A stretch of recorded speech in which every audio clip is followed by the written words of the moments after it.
Peace stars, it's your boy Eru, the Any Star, host of the DiehardKnicks podcast. It's the halftime special, man.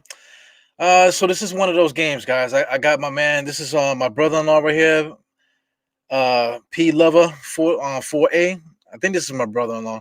He says, plain and simple, in an offensive league, the Knicks don't have enough of those players right now. You can't have a backcourt who can't shoot. I get it, man. You also can't have a second option that's not really being a second option, man. Right now, it just seems like we just got Julius Randle all by himself. And I got my man here hanging out. This is Aiden, homie Aiden. Let's get him on here. What's good, my brother? It's been tough to watch this game. I want to blame it on this shirt because ever since I've worn this shirt, losing. But I just think that we're letting up too many points in the paint. Our defense is just all out of sorts. We're missing a lot of shots, missing a lot of high percentage shots as well, and a lot of turnovers as well. So it's a bunch of things that I think is the reason why we're losing so much. Yeah, I get it, man. I get it. I'm gonna pull up this screen here. I'm depressed, man, a little bit because you kind of want the Knicks to be competitive, whatever. But I feel like this is like a layover from the last game because the last game we kind of showed up like we were supposed to win, and we just gave OKC confidence and we weren't able to get it back. This game, it just seems like we're looking for someone to do something, looking for somebody to get a shot, looking for somebody to be aggressive to take it. We're being too unselfish with the passing, too much extra passes, a lot of walking around in the paint, passing it back out to the perimeter. Somebody got to shoot it, man. Elfrid Payton, he made a couple. Matter of fact, if you look at the shot chart there, those 3 X's around the rim, that's all Elfrid Payton. Most of those shots in the paint are Elfrid Payton as well. So if we were making some of those shots that we were driving in, we might be in this game. Then also too, Denver, they're just playing like how they want to play. They feel like they're supposed to win, Absolutely, I agree. And Jokic has just been absolutely destroying us in the paint tonight as well. And yeah, like you said, Elfrid Payton, he had like some okay moments, and he had a nice dunk on Jokic. But I think that Clyde Frazier really just summed it up really nicely. The Knicks have to work as a team, and always, and especially in this game as well.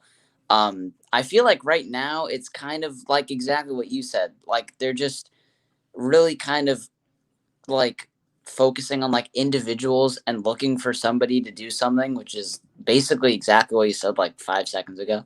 But yeah, it's just I just feel like the Knicks just we have to work as a team. We have to get better looks, and we got a better point. We got to have a better defense in the paint for sure, because I think that's killing us right now. Hey Sim, what's good, man? How's everything? How you feeling about this game, bro? I'm good, man. Honestly, I'm not really too encouraged. I don't feel really encouraged about this game and what the Knicks will be able to do in the second half. I just think that Denver's offense is too good. Yeah, they have too much continuity for a team that I know the Knicks are good defensively. But Denver is, they've been together for a while. They know what they want to do together. I really don't feel like the Knicks have any answer for them offensively, and then any answer for them defensively. And then offensively, the Knicks, the Denver, listen, defensively, that zone obviously kills the Knicks, right? And one of the things that the Knicks do against the zone is they don't move the ball fast enough, right? They pass it and they hold it and they let the zone reset. Then they pass it, hold it, let the zone reset. You can't beat the zone that way, right? You got to keep the ball moving. The ball has to be flying. That's what makes the zone shift. If you have 2 people up top, at the foul line, then then your team is supposed to have 3 players up there, right? Because that's what makes the zone shift. But when you pass it and hold it and try to dribble, then the zone can reset. You pass it, hold it, try to dribble, the zone can reset. Normally against the zone, You don't get the shot open. You don't get an open shot on the first pass or the second pass. You get the open shot on a reversal. So you pass the ball to one side, the zone shifts, and then you aggressively pass it to the other side. Boom, boom, boom, to the other side of the floor. That makes the zone shift. And then while the zone is shifting, you have players flash hard into the gaps that open up in the zone. And, that's how you find your open shot, either open three or open shot in the gap area. The Knicks, they don't do either one of them. They don't flash. They flash guys into the gap, but they basically walk into the gap. They don't flash hard and aggressively like they want the basketball. They kind of walk there. Of course, there's somebody there who's tussling with them so that they can't get to the spot. But if you flash aggressively, you're going to get to that spot. And if you're swinging the ball aggressively, you're going to make the zone shift. When you're playing against the zone, there should be limited dribbles. You should be able to get a shot off really without a lot of dribbles. If there are dribbles, it's 1 or 2 dribbles that when you have a direct line to the basket. So I think against the zone, the Knicks just do too much. Pass, hold, look for an open man. And yes, they're looking for an open man, but it's too long. They pass, hold, look, take a couple dribbles, pass it back up top, swing it over around the key, hold, look, and they're letting the zone reset. And I think that zone really did take the Knicks out of what they want to do. And then Denver has them confused because, and a few teams have done this. When they miss a shot, they'll come back in man. You got to come back in man, right? Because that means the Knicks are on the fast break and everyone has to pick up a man. But when they make the shot, they come back in zone. Right. Right. And so now the Knicks, a little bit not sure exactly what to expect. Then they switched up the zone. They were in the 2-1-2 zone. At the end of the half, they were in a 3-2 zone, right? So they're switching it up so the Knicks never get a good look. And if Tom Thibodeau calls a timeout to make an adjustment against the zone, they come back out in man or something or in a different zone. So that way you never get used to what they're doing defensively. And they got the Knicks confused on that side of the ball. Yeah, and at the same time too, a lot of times, Denver just switched to a regular man, but our offense is so bad, we're not swinging the ball around that the man looks like a zone. Five guys are just standing in front of it and nobody's moving. I think Clyde made that point, man. So the Knicks just playing real bad, man. What are you gonna say? That's the sign of a really, really good defense, though. When your man looks like a zone, because it should look like a zone. If you're really playing good off-ball help side defense, it'll look like a zone. If your man looks like a zone and your 2-3 or 2-1-2 looks like a man, it feels like a man, you're playing really, really good defense. And right now they're playing good defense because we have nobody besides Julius Randle who can create a shot.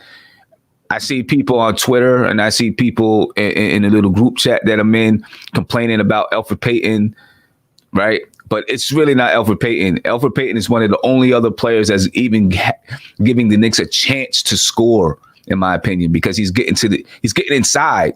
He's not making the floater, but he's getting there. Nobody else has a chance to get to the rim and even have a chance to score besides Julius Randle. Nobody else.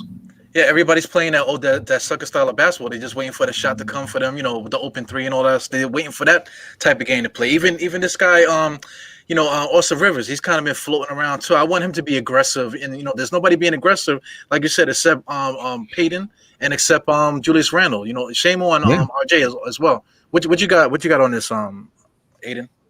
I really just agree with both of what you guys just said. And I feel like somebody who also I feel like has been really struggling is Nerlens Noel. A lot of times, especially during this game, I saw him in the paint and like his shots just weren't falling. And I feel like, especially what Sim said about Elfrid Payton, I feel like especially in these last couple games too, he's really been consistent on just finding good buckets in the paint. And I feel like he's also a key contributor to somebody that really just, like you said, is really just aggressive and just trying to get into the paint for sure. Yeah, Nerlens Noel, too, you mentioned him. Nerlens Noel, a couple times he got the ball right at the rim, and he looked like a little kid. They just kind of just punched him down. One time it was one alley-oop, he jumped up, he couldn't even get his hands above the rim. But I was like, what's going on here, So, I mean, like, the Knicks are definitely outclassed right now. But I just feel like we're missing some. Somebody said this. We're missing Burke. Absolutely, we're missing Burke, man. We need an extra scorer, somebody out there that's going to do something. Because Burke so far, I mean, I don't anticipate him giving us 20 points a game, but he's about as close to a 20-point scorer as we're going to get on this roster. You know what I'm saying? So we definitely need his offense to help us out in this game, and this season. Yeah, we're definitely missing Burks. Definitely missing Burks, man, because he can knock down the 3-point basket. He can get into the lane. I mean, we need him back pretty bad. We need him back pretty bad because besides Julius Randle, there's nobody else out there who was consistent that we can say, all right, he's going to be able to get us a bucket. Yeah. Yeah. My man Jarrell here, he says, Randle needs help, man. Definitely. Yeah. So speaking of that, I mean, this game for the most part, I guess we can tap this one out. So going forward, what do you think the Knicks need to do going forward to improve? Because it's definitely been messed up, since the last game. It's been like a carryover. So what can the Knicks do to get themselves out of this rut? Aside from getting healthy, let's go with Aiden first. Sure. I feel like we just really need to. I think we really need to work on ball movement. I think that's a key factor because like you guys said before, I just think, you have guys, just kind of passing it around, but they're not really doing anything. And, a great team that did something with ball movement was that San Antonio Spurs team in 2013. That team that played Miami in the final. And I feel like they maybe should look at that team's film and just kind of see how that ball movement really just translated into easy buckets and also just shooting and just really just being aggressive at finding good looks. I that's some of the stuff we definitely should work on. Absolutely. Hit him, Sim. Yeah, I think we got to find a way to get another guy who can score the basketball. I don't know who or how, but we need somebody else who can consistently, when Randall's out the game, can take over and score. Because right now, there's no other threat. There's nobody else out there that teams fear besides Randall. And eventually, it's going to get to where they can easily double and triple team Randall without worrying about anybody else, except for, maybe a couple nights when someone gets hot. I don't know how they do it. We all hope that it's going to be RJ. So, I don't know if they've got to work some special plays for RJ to try to get him open. But one of the things I'm seeing with RJ right now is it seems like there's a lot of guards that are recognizing that he can't blow past me. Word up. Yeah. I'm seeing and that's becoming a problem for RJ because he has to struggle to get past players. And he doesn't have a mid-range game that he can rely on with a lot of moves where he can jab step, a couple shoulder shimmies and then pull it up. He doesn't have that. So his game is really predicated on being able to go to the basket and score inside at the basket.